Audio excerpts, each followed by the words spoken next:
নমস্কাৰ বন্ধুসকল, স্বাগতম জনাইছোঁ আপোনালোকক মোৰ ইউটিউব চেনেললৈ। আবেদন শেষ হৈ গ'ল এডিআৰিৰ আৰু তাকে লৈ পেলাই বহুখিনি বস্তু মানুহখিনিৰ মাজত অলপ খেলি মেলি হৈছে। ভিডিঅ'টো বহুত শ্বৰ্ট হ'ব, ইমান দীঘল নহয় বাৰু। কথা হৈছে যে আপোনালোকে প্ৰিপেৰেশ্যনখিনি কৰি থাকক, কিন্তু ইয়াৰ মাজতে এটা কথা হৈছে যে যিখিনি মানুহে আবেদন কৰিছিলে বহুতৰ ভুল হৈ গ'ল, বহুতো ডিটেইলছ ভুল। মই এই বস্তুটো মই বুজি নাপাওঁ আৰু এইটো মই ক'বলৈও নাযাওঁ, আৰু মই নিবিচাৰোঁ যে কোনোবাই সেইটো কমেণ্টটো কৰক। কাৰণ ধৰি লওক কিছুমান মানুহে আবেদন কৰোঁতে ভুল হৈ যায়, বা তেওঁলোকে বহুতে কেফেত কৰেগৈ, গৈ পেলাই অনলাইন চেণ্টাৰত কৰেগৈ, তেওঁলোকে তাতে ডাটা ভুল কৰে। চ' মই কথাটো সদায় কৈ থাকোঁ যে আপোনালোকে যিকোনো যেতিয়া আপোনালোকে আবেদন কৰিব, নট জাষ্ট এডিআৰি বুলি নহয়, আপোনালোকে কলেজ ইউনিভাৰ্চিটিৰ মাৰ্কশ্বিট আবেদন কৰক, কিবা কৰক, সকলোতে আপোনালোকে যেতিয়া অনলাইন আপোনালোকে ফিল আপ কৰে, তেতিয়া আপোনালোকে বহুত ভালদৰে চাই কিনে আপোনালোকে ফিল আপ কৰিব। কাৰণ অকণমান ডিটেইলছ ভুল হ'লে পিছত বহুত সমস্যা হয়, হয়নে?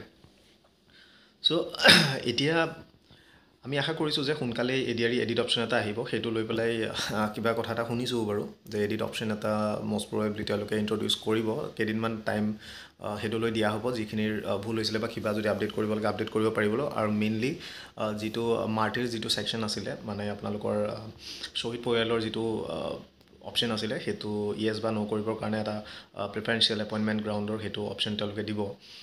কথা হৈছে আপোনালোকে যেতিয়া আবেদন কৰিছিলে সেইটো অপশ্যন আপোনালোকৰ নাছিলে প্ৰথমতে আবেদন কৰাখিনি, কিন্তু এতিয়া আপুনি যদি ফৰ্মখন আপুনি লগ ইন কৰি যদি ফৰ্মখন খুলি চায়, তাতে আপোনাৰ সেই অপশ্যনটো আপোনালোকৰ থাকে, কিন্তু য়েছ বা ন' তাতে একো নাথাকে। চ' সেই বস্তুটো অপশ্যনটো ক্লিক কৰিবৰ কাৰণে, বা যিখিনি ভুল হৈছে সেইখিনি আপোনালোকক ৰেক্টিফাই কৰিবৰ কাৰণে, বা তেনেধৰণৰ সেইখিনি শুদ্ধ কৰিবৰ কাৰণে এটা টাইম ফ্ৰেম এটা আপোনালোকক দিব। মষ্টলি আপোনালোকৰ 3 দিনৰ পৰা 7 দিনৰ ভিতৰত কিবা এটা টাইম এটা মষ্টলি আপোনালোকক দিব। চ' যি কি নহওক, এইটো শুনা কথা বাৰু, যিয়ে নহওক বাৰু, কিন্তু আপোনালোকৰ যদি সেই অপশ্যনটো যদি আপোনালোকৰ কেনেবাকৈ যদি আহে, এই চান্সটো আপোনালোকে মিছ নকৰিব, শুদ্ধ কৰি ল'ব যিখিনি আপোনালোকৰ ভুল আছে।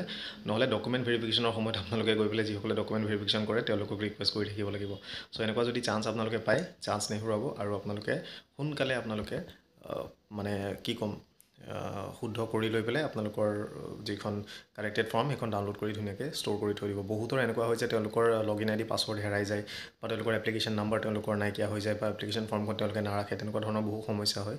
চ' এনেধৰণৰ বস্তুবিলাক আপোনালোকে নকৰিব। যদি এনেকুৱা চান্সটো যদি আপোনালোকে পায়, যদি এডিটৰ অপশ্যনটো যদি আহি যায়, আজিলৈকে বাৰু নাই, যদি সেইটো আহি যায়, তেতিয়া আপোনালোকৰ চিন্তা আপোনালোকৰ নাথাকে, আৰু আপোনালোকে ভালদৰে কৰি লৈ আপোনালোকে সেইখন ডাউনলোড কৰি ৰাখি থ'ব। চ' ইমানেই আছিলে। কিবা বেলেগ খবৰ থাকিলে আপোনালোকে কমেণ্টত জনাব, আৰু প্ৰিপেৰেশ্যন কৰি থ'ব।